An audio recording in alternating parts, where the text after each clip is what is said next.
hacer en realidad nosotros en estos días, mañana y el lunes? Vamos con la primera, señorita. Entonces, este es un esquema general, pero pone que una parte de ratito, ¿no? Entonces, tenemos la glucosa como punto principal. Esta molécula de glucosa proviene pues de los alimentos que consumimos por los alimentos de la reserva que tenemos en el hígado de glucógeno. Esa glucosa, obtenida de una u otra manera, la molécula energética por experiencia.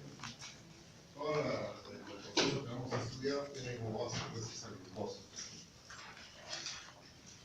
Cuando analizamos el esquemita que está en el gráfico con la relación glucosa-glucógeno, es para hacerte recordar que hay un proceso que tiene un nombre, ¿no? Que se llama de glucógeno a glucosa, tiene que ser desdoblamiento, le vamos a llamar glucogenólisis. Es un tema que vamos a desarrollar también. Si tengo abundante glucosa, lo podemos almacenar en glucógeno. Esa es la glucogenogénesis. Hoy ya tenemos dos vías metabólicas que hay que estudiar, ¿no es cierto? La glucogenólisis con la enzima glucógeno fosforilasa, por excelencia, ¿no? La glucogenogénesis, cuando tengo abundante glucosa, o sea, postpandreal, puedo almacenarla, es la glucogenogénesis, la glucogenositasa, que es una enzima importante para formar este glucógeno. Si miramos nosotros esta glucosa y miramos hacia abajo, ese es un mecanismo que se llama la glucólisis. La vía glicolítica que estudiaste ya, la vía glicolítica, ¿no? Termina en piruvato y la llamamos la aeróbica, la glucólisis aeróbica, pero puede terminar en lactato y le llamaríamos anaeróbica. Entonces, cuando en el tejido, porque nuestras células, nuestros tejidos son aeróbicos por naturaleza, ¿no es cierto? A excepción de los eritrocitos, que no tienen mitocondria, todo proceso siempre será anaeróbico, ¿no es cierto? Pero nuestros tejidos son aeróbicos. Pero si la concentración de oxígeno es pequeña, ¿no? En el medio, en el tejido, en la célula es pequeña, entonces se estimula la producción de lactato. Y eso le llamaríamos la glucólisis anaeróbica, ¿ya? A su vez, si tenemos nosotros la posibilidad y eso se llama glucólisis, ¿no? Glucólisis aeróbica, glucólisis anaeróbica. Si tenemos nosotros la posibilidad de contar con las enzimas necesarias en etapa de ayuno, nosotros podríamos formar glucosa a partir del piruvato, del lactato. Eso se llama la gluconeogénesis. O sea, el sentido contrario al proceso de glucólisis, el sentido contrario sería la gluconeogénesis. La gluconeogénesis es una etapa importantísima en los momentos de ayuno, en los momentos que no estamos tomando alimentos. El hígado y el riñón son los órganos esenciales, fundamentales, para mantener una glicemia normal en la etapa de ayuno. Después que hemos consumido un alimento, después de una etapa postpandreal, después que ha funcionado la insulina y todo lo demás, después que se ha almacenado, etc., llega un momento en el cual varias horas no tomamos alimentos. En esas horas que no tomamos alimentos, es muy importante el proceso contrario a la glucólisis que se llama gluconeogénesis, que requieren las mismas enzimas de la glucólisis, pero hay sitios reguladores y se requieren en realidad 4 enzimas especiales, 4 enzimas exclusivas de la gluconeogénesis para que esto sea posible. Por lo menos ya tenemos una idea de dónde viene la glucosa, ¿no? Viene de lactato, viene de piruvato, que no son carbohidratos. Este es un cetoácido, este es un ácido orgánico, ¿no es cierto?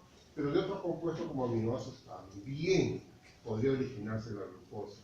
Del glicerol también podría originarse la glucosa. Entonces en el capítulo que nosotros vamos a tocar, que se llama la gluconeogénesis, lo vamos a discutir. Seguimos mirando el esquema y nos miramos hacia abajo. Entonces, si nosotros estamos en una glucólisis nuevamente aeróbica, o sea, la célula cuenta con la concentración de oxígeno adecuada, entonces tendríamos nosotros nuestro piruvato que va a ser trasladado al interior de la mitocondria y ser transformado en acetilcoenzima. La piruvato deshidrogenasa es la enzima compleja y clave para este proceso dentro de la mitocondria, ¿no? Siempre y cuando las condiciones de oxígeno sean las adecuadas que podemos crear, ¿ya? Entonces, si el piruvato se oxida a acetil-CoA, es una etapa de oxidación con producción de NAD reducido muy importante, ¿no? La piruvato deshidrogenasa es el complejo enzimático motivo de una clase especial que vamos a hacer. a partir de acetilcoenzima A, que es una molécula de 2 carbonos, ¿no? El acetil es una molécula de 2 carbonos transportado por la enzima A, que es una molécula compleja, donde se encuentra el ácido pantoténico, vitamina B5. Ese acetilcoenzima A va a iniciar un proceso que se llama el ciclo de Krebs, el ciclo del ácido cítrico, el ciclo de los ácidos tricarboxílicos, que también es motivo de fase. Todos estamos tratando con lo que vamos a hacer en el metabolismo. En este ciclo de Krebs se van a producir las oxidaciones biológicas de importancia que permiten la formación de NAD reducido y FAR reducido. En este ciclo del ácido cítrico se van a generar 3 NAD reducidos, un FAR reducido, un ATP y se van a liberar 2 carbonos bajo la forma del CO2. Entonces, por encima, se eliminan los carbonos, son estos carbonos que provienen de la glucosa. La glucosa tiene 6 carbonos. O sea, al final tiene que perderse los 6 carbonos, ¿no? En realidad, pues, el alimento que entra a la célula, al ser oxidado totalmente en las vías aeróbicas, como lo estamos viendo, el final, ¿cuál será? CO2 y agua. Y el agua se va a formar acá, y eso lo estudiamos el día de ayer. El agua se forma acá, en la cadena respiratoria. Los equivalentes reductores del NAD reducido, del FAR reducido, en la cadena respiratoria permiten la reducción del oxígeno y se forma la molécula de agua. Al final de la oxidación completa de este azúcar glucosa, vamos a tener CO2 y vamos a tener agua, ¿no? Entonces, los compuestos orgánicos como la glucosa que estamos analizando, como los ácidos grasos, como los aminoácidos, al final tendrán que llegar a CO2 y agua. Pero hay compuestos de oxidación que no turbinan a CO2 y agua. Cuando hagamos la próxima semana el metabolismo del líquido, nos vamos a dar cuenta que el colesterol no tenemos nosotros enzimas para llevarlo a eso. O sea, el colesterol lo eliminamos nosotros como ácido biliar. Tenemos un mecanismo de eliminación como ácido biliar. Ahí no, los carbonos no los podemos eliminar como solo CO2, pero de esos metabolitos que estamos estudiando, los carbohidratos, los lípidos, etc., sí, hasta CO2 y agua. Otra vía importante es la que está señalando en el esquema de glucosa hacia ribulosa fosfato. Esta es una variante de la vía oxidativa. Es una vía oxidativa, una variante de la vía oxidativa, ¿no? También se le llama de la vía hexosa monofosfato, la vía del hexosa monofosfato. También se le llama la vía de la pentosa, porque si miras con cuidado, el día de ayer te enseñé la fórmula, ¿no? Tuvimos la ribulosa, ¿te acuerdas? Pero es la ribulosa 5-fosfato. Entonces quiere decir que si la glucosa tenía 6 carbonos, pero resulta que hay una pentosa. Entonces se llama la vía de las pentosas. De gran importancia, la vía de las pentosas en las células, de gran importancia en el glóbulo rojo. Si no hubiera vía de las pentosas en el glóbulo rojo, ese glóbulo rojo es el remol, el tren. El NAD reducido que se produce, que entonces se la quiero recordar, la importancia de la vía de las pentosas. Porque se va a producir una gran cantidad de NAD reducido. Ese NAD reducido mantiene el glutatión, que te mencioné en una oportunidad, en condiciones óptimas. En el glóbulo rojo estoy hablando y en general en todas las células, por supuesto, ¿no? La vía de las pentosas te produce NAD reducido. Ese NAD reducido que se produce acá, o sea, NADP, empecé mal creo, ¿no? Es NADP reducido, NADPH. Ese NADPH que no entra en la cadena respiratoria para nada, por si acaso, te estoy diciendo que ese NADPH va a servir para una actividad, ¿no?, de protección a la célula, en especial la actividad biosintética. Cualquier célula que va a sintetizar ácidos grasos, por ejemplo, cualquier proceso que lleve a la síntesis de compuestos orgánicos como los ácidos grasos o colesterol, etcétera, necesita NADPH. ¿Y quién se lo da? Esta vía. ¿Cómo se llama esta vía? La vía de la hexosa monofosfato. Vía de los pentosas. ¿A partir de dónde? De la glucosa. Es una vía oxidativa verdadera. Es una vía oxidativa. ¿Por qué es oxidativa? Porque se va a formar NADPH, ¿te acuerdas? NADPH y se va a liberar CO2. ¿Cómo que se libera CO2? Claro, se libera el carbono. Si la molécula tenía 6, ahora tiene 5. Perdió el carbono. Es una vía oxidativa, ¿no? Una vía oxidativa, una alternativa a la vía oxidativa típica con la formación de piruvato o lactato, como acabamos de ver. La otra vía también te la mencioné el día de ayer. Te mencioné también el día de ayer cuando hablé del ácido glucurónico. ¿De dónde proviene el ácido glucurónico? Yo te di la fórmula del ácido glucurónico, ¿te acuerdas? ¿No? La fórmula del ácido glucurónico, grupo carboxilo en el carbono número 6, ¿te acuerdas? Ese ácido glucurónico, ¿de dónde sale? De acá, de la glucosa. Pero hay una vía para su formación. Y te dije que es la vía del ácido glucurónico, no me lo decía. En general también se dice la vía de los ácidos urónicos. La vía de los ácidos urónicos. por la vía del ácido glucurónico. Hay enzimas especiales para todo esto, por supuesto, pero en esta cuestión general que estamos analizando, en la vía panorámica, la pregunta que hacemos es ¿qué importancia tiene la formación de ácido glucurónico para que forme parte del ácido hialurónico, por ejemplo, para que forme parte o que permita la conjugación de compuestos como la bilirrubina y toda esa excreción, la formación de formas también formas conjugadas de compuestos tóxicos para su eliminación. Quiere decir que el ácido glucurónico es sumamente importante, tiene que darse en este proceso metabólico. Entonces, en resumen, acá tienen las vías y el metabolismo de la glucosa que vamos a estudiar. ¿Está claro así? Esta es la vía panorámica. ¿Empezamos? Bien, te invito entonces a empezar la vía, la cual ya conocemos, ¿no? La conocemos en parte, la primera de ellas, y he puesto glucólisis porque ya la conocen bien. Un resumen tienes ahí, tienes un resumen, porque ya aprendiste. Es la primera etapa oxidativa de la glucosa. Perfecto. De gran dependencia cuando existen pocas mitocondrias, como la médula renal, en testículos, leucocitopenia muscular y placa sanguínea. La córnea, el cristalino y ciertas regiones de la retina reciben un suministro de sangre limitado. Si la sangre es limitada, la unidad de sangre quiere decir que hay poco oxígeno, depende bastante de la vía glicolítica, depende bastante de la glucosa como fuente de energía. Los tejidos que dependen de la glucosa utilizan alrededor de aproximadamente 40 gramos de glucosa al día. ¿No? ¿Cuáles son los tejidos que dependen de glucosa? ¿Cuáles son los grupos dependientes? Los tejidos nerviosos, los eritrocitos. Son células que requieren constantemente la presencia de glucosa. ¿No? Sufren mucho esas células inmunológicas. Entonces la glucosa es importantísima para los grupos dependientes en especial. ¿No? Entonces la fibra muscular puede estar en cualquier compuesto, pero la neurona está en glucosa. ¿No? La glucosa, por eso que es bueno recordar el término glucodependiente. Es célula glucodependiente. La neurona, el eritrocito, el glóbulo rojo son glucodependientes. La siguiente, por favor. Un esquemita para hacerte recordar, ¿no? De lo que ya tú dominas el tema. Acá tiene la glucosa que va a ser fosforilada en la primera fase. Se forma la glucosa 6-fosfato, ya lo tienes tú la idea clara. Una isomerasa permite la formación de fructosa 6-fosfato. Entonces, en este esquemita yo quiero hacerte recordar, como yo voy a hacer gluconeogénesis, te hago recordar y te hago subrayar este primer paso. Si miras con cuidado, este primer paso es irreversible. O sea, la fosforilación de la glucosa es irreversible. Quiere decir entonces que cuando yo te haga gluconeogénesis, tendré que darte el nombre de una enzima que haga lo contrario. O sea, pasar de glucosa 6-fosfato a glucosa, porque no hay reversibilidad. En cambio, acá sí hay reversibilidad, no hay problema. Cuando la isomerasa transforma la glucosa en fructosa, no hay problema, ¿no es cierto?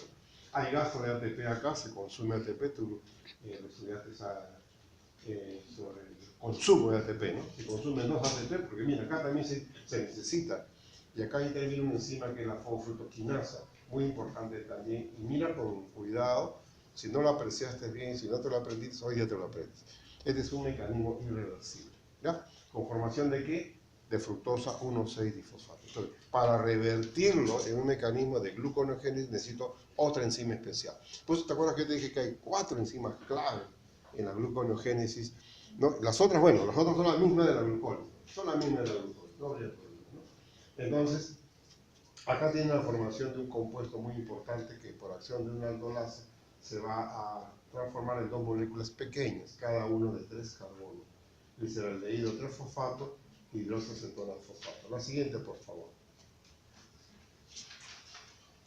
Aquí necesitas una etapa productora muy importante en el atún porque se va a formar NAD reducido. Este NAD reducido es importantísimo, ¿no? Obviamente para reducir el piruvato y se forme el lactato, o para que el NAD reducido pase a mitocondria y sea conducido a la cadena respiratoria a sus equivalentes reductores, ¿no? Este paso de acá también es importantísimo, si notas con cuidado, ¿no? Porque se va a generar ATP, se va a generar también esa etapa, ¿no? Con gran dificultad de reversibilidad. Acá tienes 3-fosfolicerato en la transformación de 2-fosfolicerato, que es un acomodamiento, ¿no? Acá también es un acomodamiento. ¿Para qué? Para que por fin la piruvato quinasa pueda transformar el fosfonol piruvato en piruvato. Acá se genera ATP. Recuerda que se generan 4 ATP, ¿no? En total. Pero como 2 se consumió al inicio, se dice que la ganancia efectiva es de 2 ATP. Los nanoreducidos que se han producido, que son los nanoreducidos particulares de la glicólisis, pueden ser importantes en la cadena respiratoria siempre y cuando sea posible el sistema de lanzadera para su paso hacia el interior de la mitocondria, ¿no? De hecho, recordar la vía glicolítica porque lo van a hacer en un momento. La siguiente, por favor. Hacemos hincapié también en algo importante que te mencionaron, la regulación. Entonces, ¿qué es una enzima alostérica? Aquella que está afectada por determinado compuesto, a mí llamado efectores. Puede ser positivo si se estimula su actividad, o puede ser negativo si se reduce su actividad. Entonces acá dice que hay 3 enzimas alostéricas que quiero subrayar al fondo: la exoquinasa 1, la fosforoquinasa 2 y la piruvato es 3. Son enzimas reguladoras. Entonces la exoquinasa que va a permitir la fosforilación de la glucosa apenas la glucosa entra. Esta glucosa que está fosforilada es una manera de poder contenerla en el interior y que no se escape de la célula. Una vez que está fosforilada, la enzima es importantísima, ¿no? Se le llama exoquinasa porque también va a fosforilar a otros azúcares o los sacaríos, a otras hexosas, ¿no? Porque hay una glucoquinasa que te enseñaron en vía glicolítica que es exclusiva por la glucosa. La fosfofructoquinasa, ya te acabo de mencionar, también es una enzima reguladora. Y la última, la piruvato quinasa, también es reguladora, que es la que permite originar el piruvato a partir del fosfonol piruvato. El fosfonol piruvato es una molécula altamente energética, es una hermomolécula. Y yo te lo digo como ejemplo de energética de hermomolécula. Le puse fosfonol piruvato. Cuando el fosfonol piruvato se forma piruvato, se libera energía. Esa reacción se llama exergónica, tiene un delta negativo. Entonces dice el delta negativo, altamente negativo, podríamos decir, favorece que a un ADP del sustrato pueda unirse a otro fosfato y forme ATP. Eso se llama fosforilación por sustrato. Muy importante la actividad de la piruvato quinasa, ¿no? Segundo párrafo, analízalo con cuidado. La glucosa avanza fácilmente cuando en el citosol hay aumento de AMP, ¿no? Adenosín monofosfato. Si hubiera mucho ATP, al contrario, se va deteniendo. Pero cuando hay poco ATP, o sea, la relación es mucho AMP y muy poco ATP, entonces se estimula. Buen dato es esto, ¿no? Y también se incrementa la glucólisis cuando está presente en la fructosa 12-glicosfato, ¿no? Es otro regulador que se descubrió en los años 1983. Este regulador se llama la fructosa 12-glicosfato. Obviamente, no lo conocemos a la fructosa 1,6-glicosfato, hace poco, ¿no? En la vía glicolítica. Es una variante que sería la fructosa 12-glicosfato.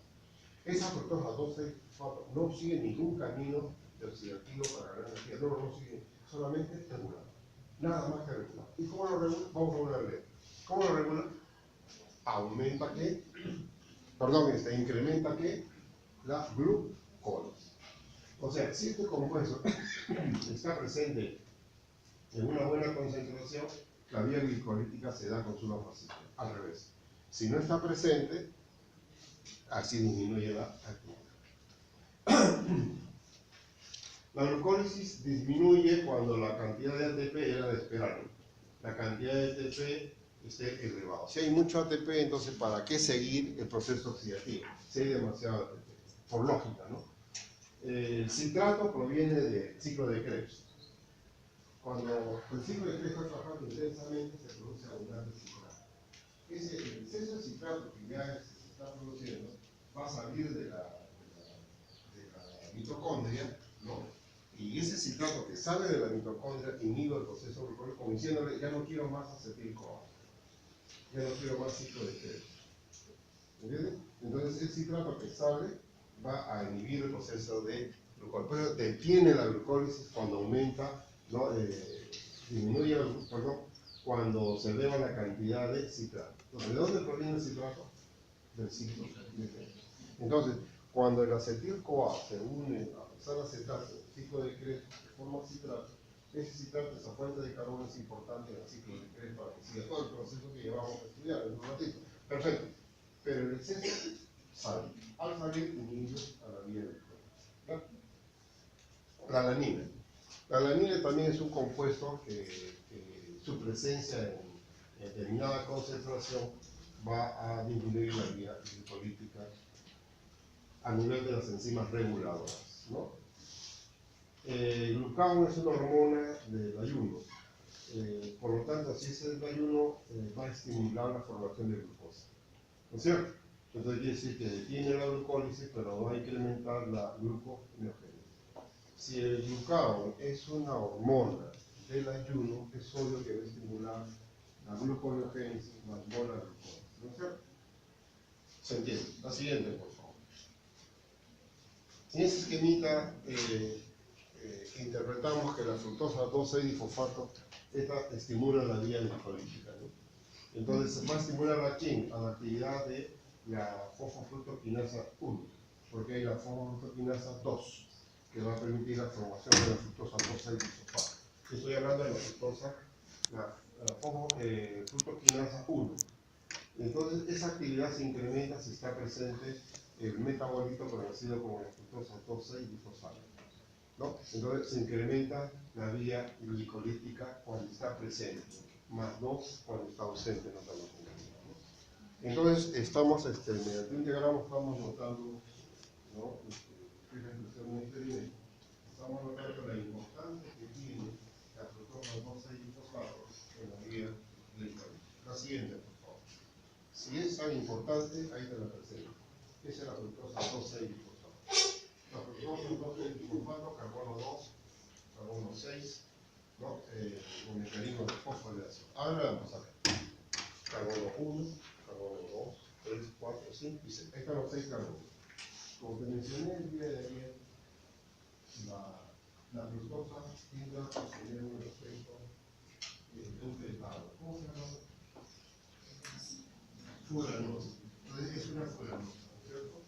Pero debe tener los 6 carbonos, debe tener los 6 carbonos. Entonces, lo he graficado ahí para decir que en el carbono número 2 está localizado el fosfato y el carbono número 6 está localizado el fosfato. La molécula se llama fructosa 6-difosfato. ¿De dónde proviene entonces? De una fructosa, 1-fosfato. Quiere decir que hay una enzima que lo tiene que agregar otro fosfato. Sí. ¿Cómo se llama esa enzima? La fosfofructoquinasa 2. Esa fosfofructoquinasa 2 tiene una gran importancia, por supuesto, porque permite formar eso.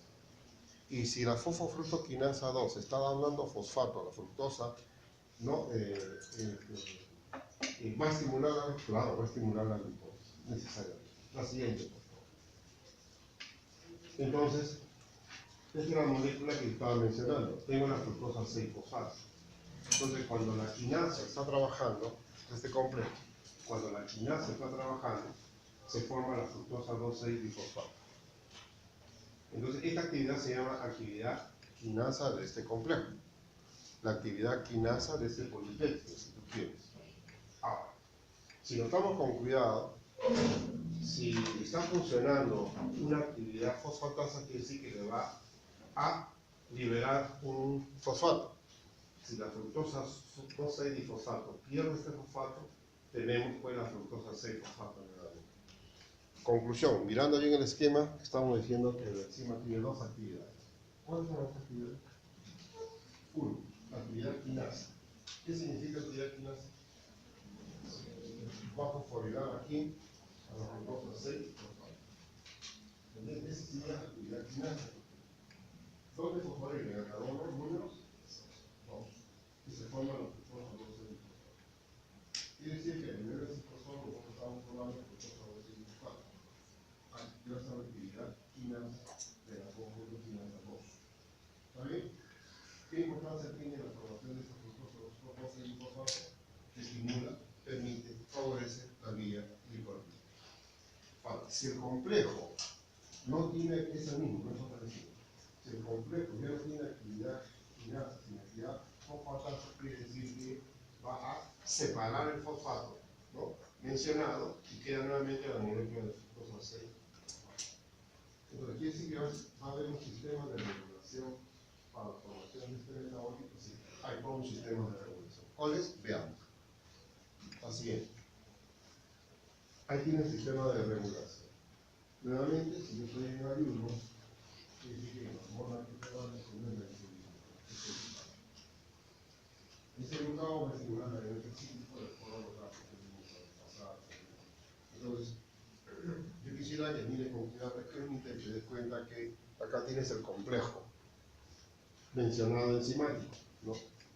Entonces acá tienes la indicación con esta llamadita de atención acá, que tenemos la fosfofructoquinasa 2, pero acá también está la fosfofructoquinasa 2, es la misma, sí, pero acá tiene una actividad y acá tiene otra actividad, ¿me entiendes? Entonces, cuando nosotros mencionamos glucagón, y la flechita indica que aumenta el elemento cíclico por la actividad del glucagón por sistema de cascada que estimula la dinatociclasa, etcétera. Entonces la pregunta sería entonces, ¿a quién va a activar? Entonces, vamos a leerlo acá. AMP ciclo dependiente de la proteína quinasa, perfecto, quiere decir entonces que nosotros vamos a pasar acá. Si pasamos acá, significa que ha sido fosforilado fácilmente, ¿no? Acá está el fosforilación. Miren, no hay fosfato, ahora hay fosfato. Quiere decir que la actividad, ¿no? Ahora tiene una actividad fosfatasa. Vamos a ver qué significa eso. Al disminuir la fructosa 2,6-difosfato, ¿se entiende? Si la actividad es fosfatasa, quiere decir que va a disminuir la fructosa 2,6-difosfato, ya no va a formarse. Al no formarse la fructosa 2,6-difosfato, entonces va a inhibir la glicólisis, pero estimula la gluconeogénesis. Y había relación, sí, porque siempre me dicen que el glucagón, la hormona del ayuno, no favorece la glucólisis, sino más favorece la gluconeogénesis. ¿Me entiendes? Favorece la gluconeogénesis. Muy importante este datito que tú lo relacionas. Pero recuerda, ¿no? Cuando está presente la fructosa 2,6-difosfato, cuando está presente esta fructosa, se estimula la glicólisis, miren, se estimula la glicólisis y obvio, se inhibe la gluconeogénesis. Pero si estamos en etapa de ayuno, entonces se produce este mecanismo. ¿Me entiendes? El glucagón va a permitir de que la actividad fosfatasa ahora se incremente, ¿no? Entonces, al disminuir esta molécula, porque la fosfatasa ha funcionado de tal manera que ya la fructosa 2,6-difosfato es transformado en fructosa 6-fosfato, entonces disminuye la concentración, entonces la glicólisis se ve pues, reducida a su mínima expresión y la gluconeogénesis va en aumento, ¿no? Ese esquemita es para más o menos entender la regulación con el glucagón que es muy importante. ¿Se entendió esta participación? A ver, la siguiente. ¿Viste ese mecanismo de regulación que estaba haciendo bien hincapié? No, vamos a ver las consecuencias de la glucólisis, ¿no? ¿Cuál es el producto final? Bueno, son dos moléculas de piruvato y no reducido también. ¿A dónde va el piruvato? Puede ser hacia una aminoácido llamada alanina, sí. Eso se llama proceso de transaminación. Las enzimas llamadas aminotransferadas, ¿no? Permiten la formación de la transformación del piruvato, que es un cetoazo, hacia alanina, que es una aminoácido. En general, las transaminasas tienen esa función. Las transaminasas son enzimas que permiten la transferencia de un grupo amino de un aminoácido hacia un cetoácido para formar un nuevo aminoácido. Entonces, la transaminación hace posible la formación de alanina. Entonces, quiere decir que de piruvato, que proviene de la glucosa, ya lo que digo, el piruvato que proviene de la glucosa se puede formar un aminoácido llamado alanina verdadero. A partir de la alanina se puede formar un cetoácido llamado piruvato para formar glucosa verdadera. Por lo tanto, la alanina es un sustrato para glucosa. Entonces, la gluconeogénesis a partir de la alanina es muy importante, porque la alanina se presenta en una muy buena cantidad de elementos en las células. A ver, cuatro que digo. Oxalacetato. El oxalacetato tiene 4 carbonos, el piruvato tiene 3. Entonces tiene que haber un mecanismo de carboxilación. ¿Qué significa la palabra carboxilación? Agregar un carbono a la molécula. Entonces, una carboxilación permite que aparezcan los salacetatos a partir de piruvato. El oxalacetato es un sustrato importantísimo para la gluconeogénesis. El oxalacetato es importantísimo para la gluconeogénesis. Entonces, cualquier aminoácido que se ha transformado en un cetoácido llamado oxalacetato es una fuente de carbono para la glucosa también. El piruvato puede ser transformado en acetil-CoA, por supuesto. Entonces, ese proceso se le llama decarboxilación oxidativa. ¿Por qué se llama decarboxilación? Porque el piruvato tiene 3 carbonos y el acetil tiene 2. Y sí que ha perdido un carbono. El paso anterior se llama carboxilación, que significa no carbono. Entonces tienes oxalacetato, 4 carbonos. Pero acá es decarboxilación. Se extrajo un carbono, se había dentro de 2. Y tenemos el acetil encima, un compuesto muy importante para el inicio del ciclo de Krebs. ¿Okay?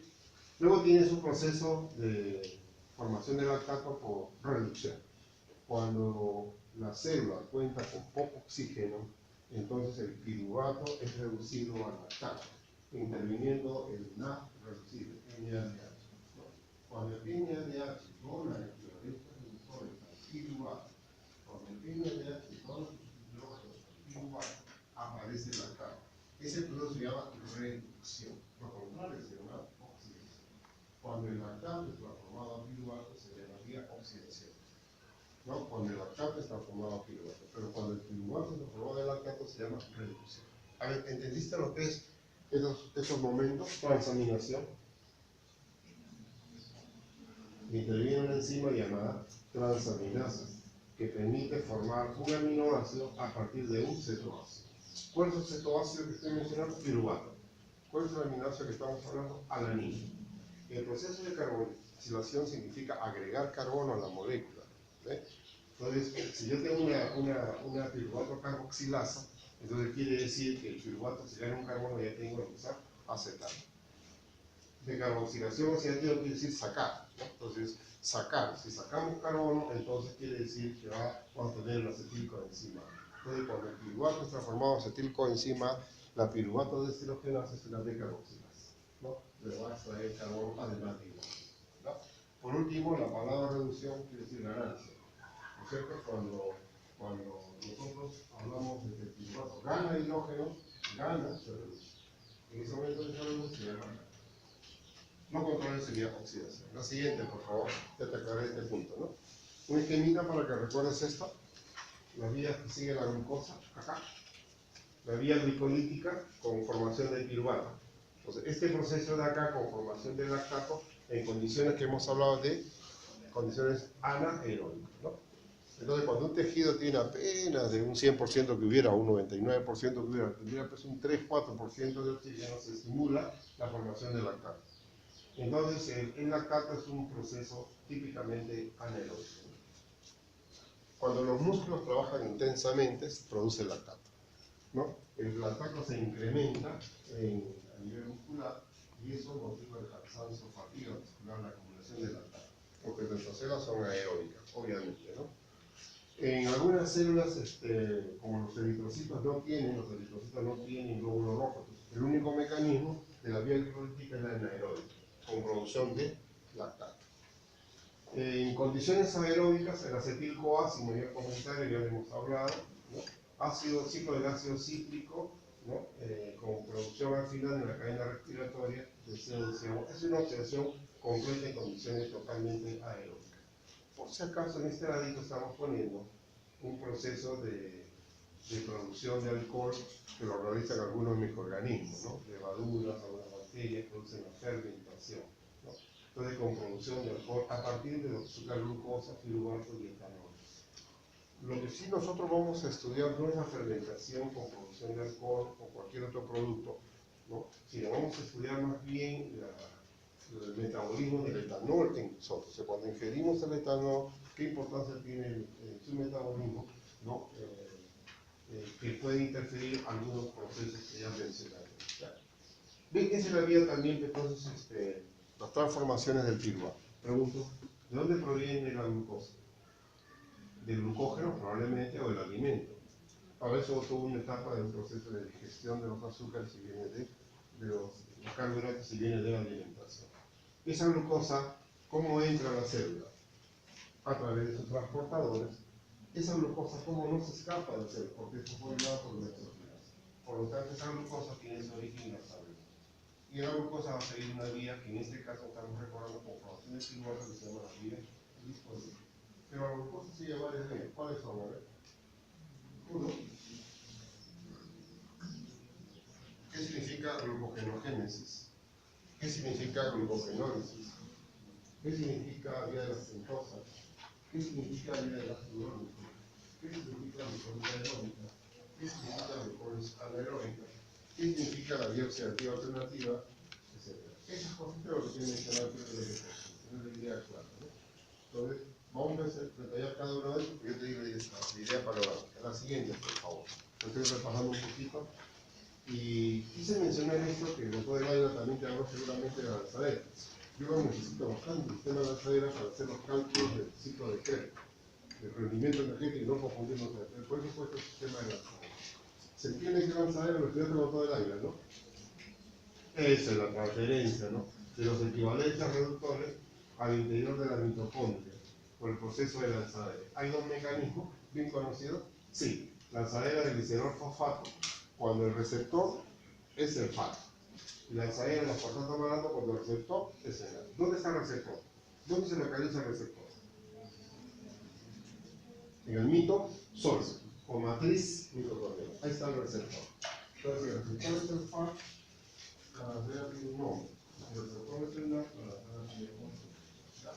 Esas lanzaderas son muy importantes porque permite que los equivalentes reductores del NAD reducidos al ciclo salgan pedidos al interior del.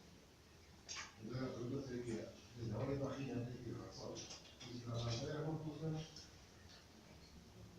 si las lanzaderas están sobrecargadas, se acumula demasiado NAD reducido en el citosol. Si se acumula demasiado NAD reducido en el citosol, la vía glucolítica se detiene o puede continuar. Se detiene porque no hay nada oxidado. Por lo tanto, tiene que haber la lanzadera para favorecer la vía glucolítica, por supuesto, y que los equivalentes reductores sean transferidos a la cadena respiratoria. Esa era la idea. Esa era la idea, para culminar la oxidación completa de los azúcares tolerados. Vamos a ver la primera lanzadera, por favor. Esta es la lanzadera del malato aspartato. Entonces, según la definición, lanzadera, otra vez, vamos a ver la definición en el esquema. ¿Qué cosa es lanzadera? Es transferir los equivalentes reductores del citosol al interior. ¿Dónde están los equivalentes reductores? Están en negrita. Acá están los equivalentes reductores. Este no tiene, este ya no lo tiene.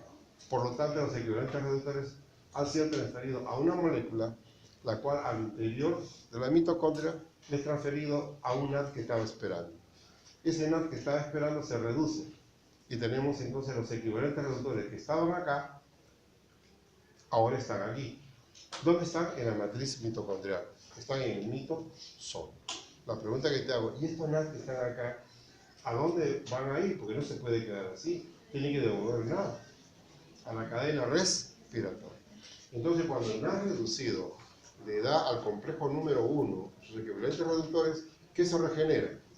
El NAD oxidado. El NAD oxidado va a recibir los equivalentes reductores y poder continuar el proceso con suma facilidad, ¿no? Mira todo ese reciclaje que es constantemente, ¿no? A ver, veamos. Una molécula se llama oxalacetato. El oxalacetato tiene 4 carbonos, ¿ya? El oxalacetato es un cetoácido. Es un cetoácido. Por lo tanto, es un sustrato muy adecuado para los procesos de transaminación también. 2. El oxalacetato es una molécula, ¿no?, que no puede fácilmente atravesar la membrana de la mitocondria. La membrana interna no lo atraviesa. Por lo tanto, es necesario que el oxalacetato, si quiere regresar a la mitocondria, tiene que ser transformado en un compuesto llamado malato. Entonces, una deshidrogenasa hace eso. Si miras con cuidado el esquema, la deshidrogenasa transforma el oxalacetato, mira la fórmula, en malato. El malato sí puede entrar fácilmente. Entonces, ahora miro el esquema y digo, ¿qué cosa hace la malato deshidrogenasa?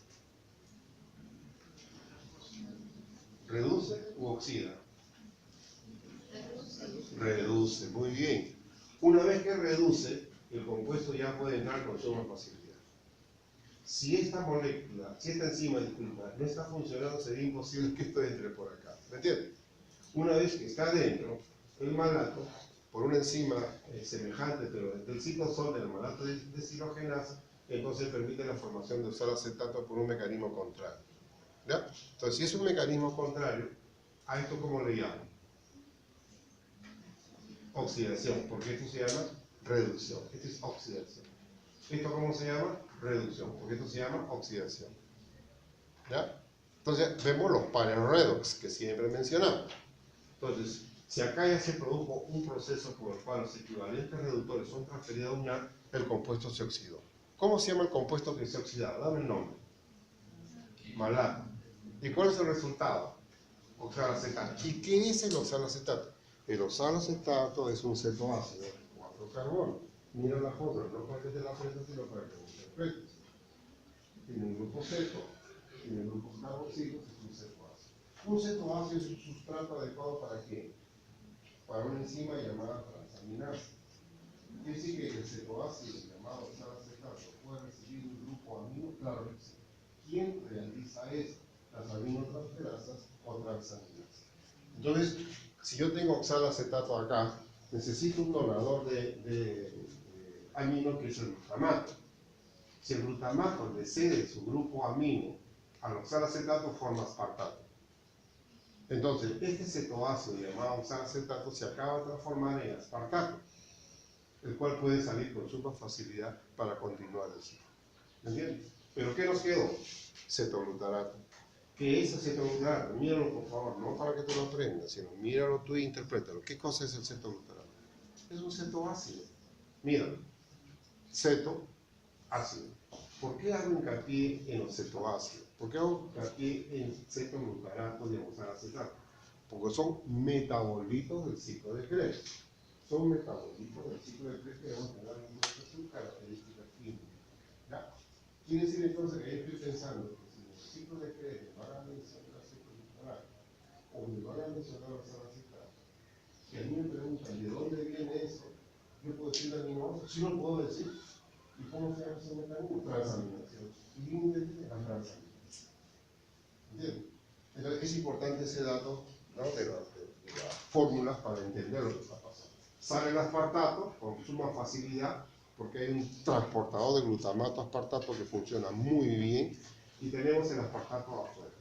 Y por un mecanismo, mira tú, un mecanismo muy semejante a lo que ha pasado acá, te forma nuevamente oxalacetato y glutamato, ¿no? Y acá tienes el oxalacetato.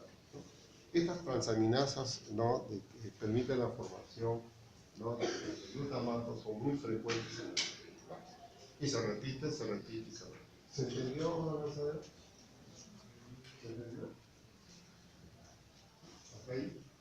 Entonces yo hago la pregunta un momentito y digo lo siguiente.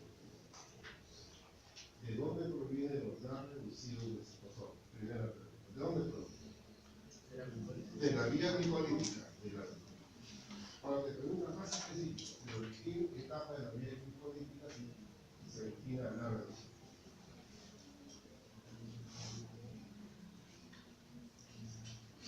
Puedes pensar, pero quiero que lo leas, revisas sus copias, léelo, pero tienes que hacerlo. No quiero que te amontonen las cosas porque te va a ser bien complicado. Quiero que tú mismo descubras dónde se forma el reducido, y si no, te lo aprendes ahora, se va a hacer más difícil adelante.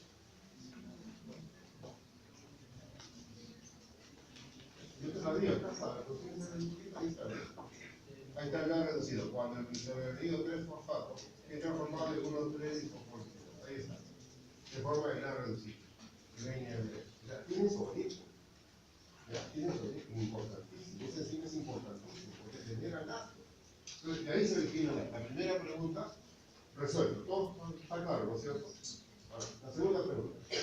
¿Qué importancia tiene que este NAD siga el sistema de lanzadera que estamos estudiando? ¿Por qué es importante? ¿Por qué no se queda como NAD reducido? Porque si se quedara, respuesta, porque si se quedara como NAD reducido, se interrumpe la vía glicolítica. ¿Y por qué se interrumpe? Porque no hay NAD oxidado, sino solamente hay NAD reducido, NADH. Entonces no hay quien reciba los equivalentes reductores de las glucosas que están entrando, que son en gran cantidad. Son miles y miles de glucosas que están entrando. Entonces significa que tiene que haber un rápido. Y si yo me mando una tranca, y si yo estoy tomando fármacos y tomo alcohol, voy a alterar lanzadera. Altero la lanzadera. Porque estoy produciendo, por un caso extra, estoy produciendo demasiado equivalente reductores que tiene que ser. No, la estoy obligando a lanzar a funcionar. Por eso tú como médico vas a recetar en algún momento un ansiolítico, por favor, no tomar alcohol. Estoy tomando un ansiolítico, no tomar. ¿Entiendes? Y luego, cuando tú recomiendas tomar alcohol, es decir, cultura equílica, y no recomendar para saber cómo es tu trago, creo que eso vamos a ver después. Pero por lo pronto, ya tienes tú la idea de cómo funciona el sistema de lanzadera. Aclarado. Dos preguntas he hecho, ¿no es cierto? Tercera pregunta. ¿Qué importancia tiene los sistemas de transaminación en este proceso? ¿Qué importancia tienen los procesos de transaminación en este proceso?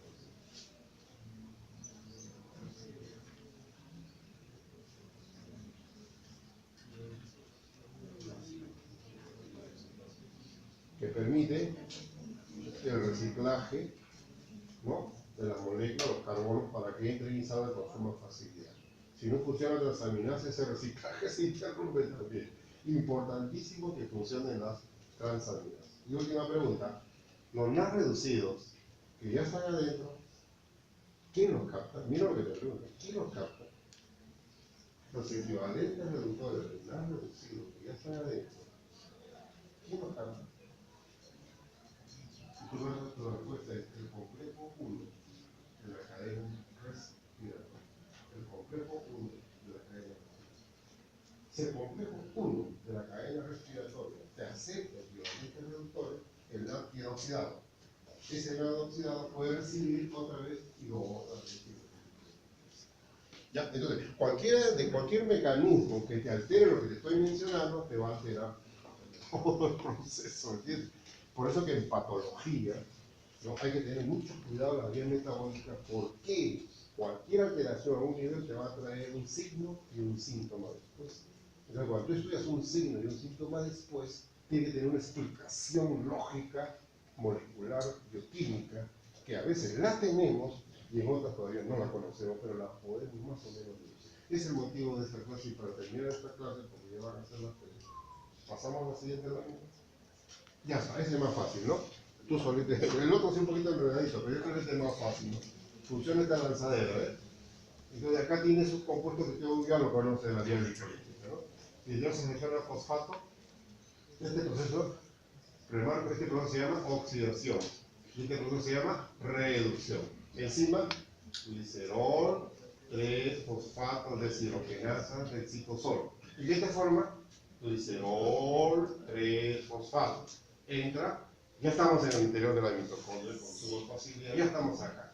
Otra vez, el glicerol, 3-fosfato, mira tú, va a ser transformado en dihidroxiacetona fosfato por un mecanismo de